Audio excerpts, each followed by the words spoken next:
Hello guys, mayam punamapu aigi channel da taramna ukjari. Ai hojik lai dhup kat loiraga khajarakpani ado lai dhup kat loiba khudingi ai lai amamam adum na chomda chilli lai do ai chinba yam pamje adona numit khudingi adum lai dhup kat loirakpada lai amamam ai na chomda chilli to makha tawa video jingminarasi mayam.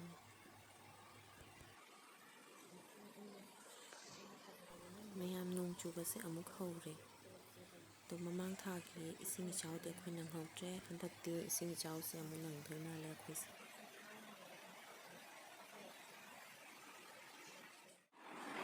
ai hi breakfast kasi ini breakfast service sing oats tagi upma khai kai ta sanjare masala oats ne na hin da bishu hap trai as fruits kar lai re chinar hai time chinar la hinu gun to mai ron bol la lai re kaju badam ki sauce kar re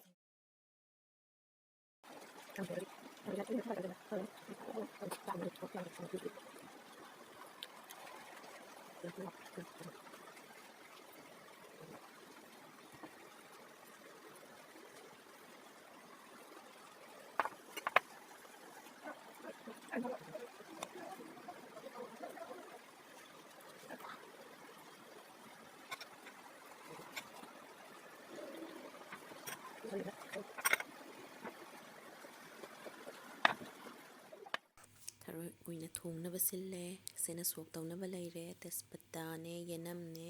haribop ne aduga pasforan kharaga khang hana sahalle thau kitang hapaga tharoi se hana ngauthoklan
ina sadoisi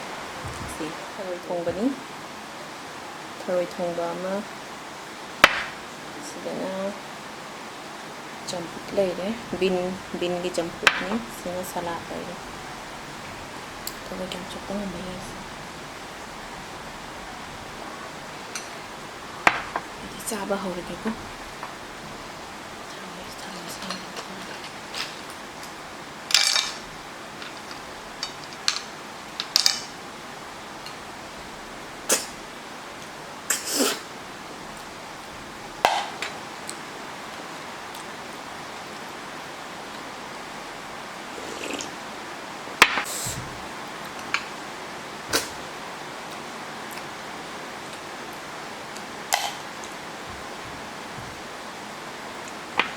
Nó chấm phút nhà pin nó chấm phút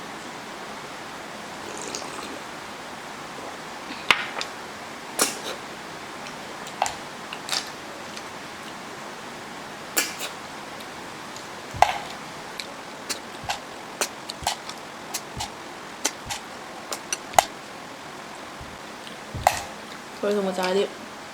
चाक कया चानिंगदे थरोईसिदा ꯁꯨꯝ ꯆꯨꯞꯅꯤꯡꯉꯤ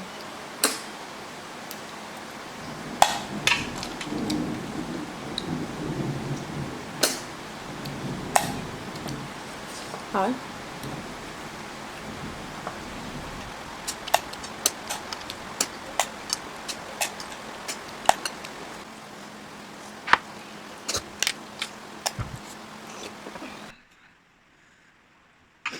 camera battery ꯂꯣꯏꯊꯣꯛꯈ꯭ꯔꯦ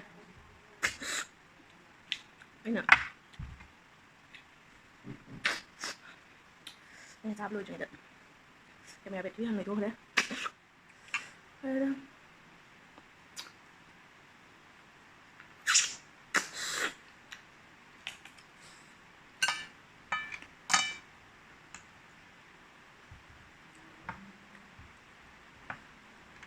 ꯑꯩꯁꯨ ꯂꯣꯏꯗꯣꯔꯦ ꯆꯥꯕꯗꯤ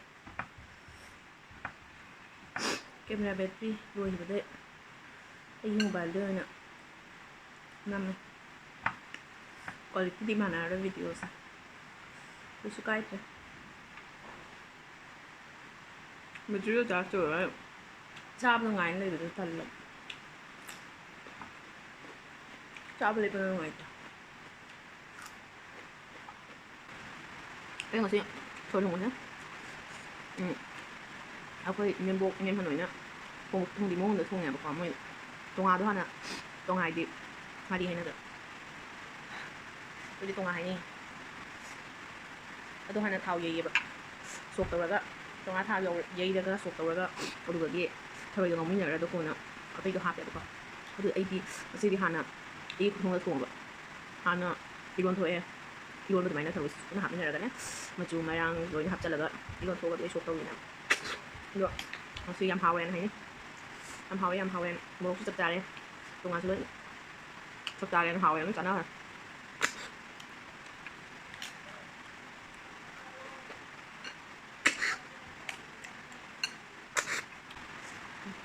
ꯊꯔꯣꯏ ꯌꯥꯎꯗ꯭ꯔꯦ ꯃꯍꯤ ꯉꯥꯛꯇ ꯉꯥꯏꯔꯦ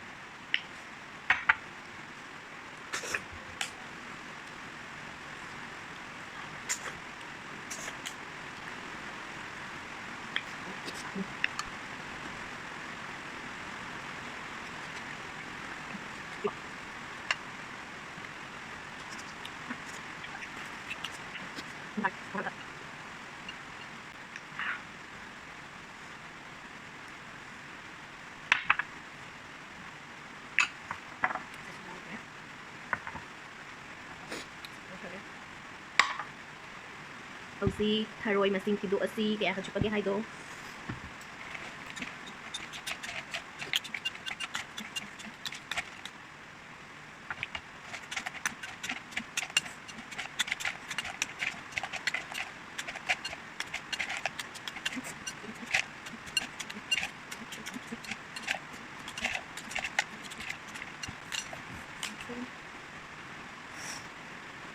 ꯑꯅꯤ ꯇꯧꯅ ꯊꯤꯕꯗ 77 ꯁꯨꯔꯦ ꯑꯗꯨꯏꯗꯤ 154 ꯁꯤꯒ ꯑꯃꯈꯛ ꯂꯩꯍꯧꯔꯦ 155 ꯐꯔꯦ ꯃꯌꯥꯝ ꯑꯗꯨꯗꯤ ꯁꯤꯗ ꯁꯨꯝ ꯂꯣꯏꯁꯤꯟꯖꯔꯒꯦ ꯆꯥꯕꯁꯨ ꯂꯣꯏꯔꯕꯅꯤꯅ ꯁꯤꯗ ꯂꯣꯏꯁꯤꯟꯖꯔꯒꯦ ꯕꯥꯏ ꯕꯥꯏ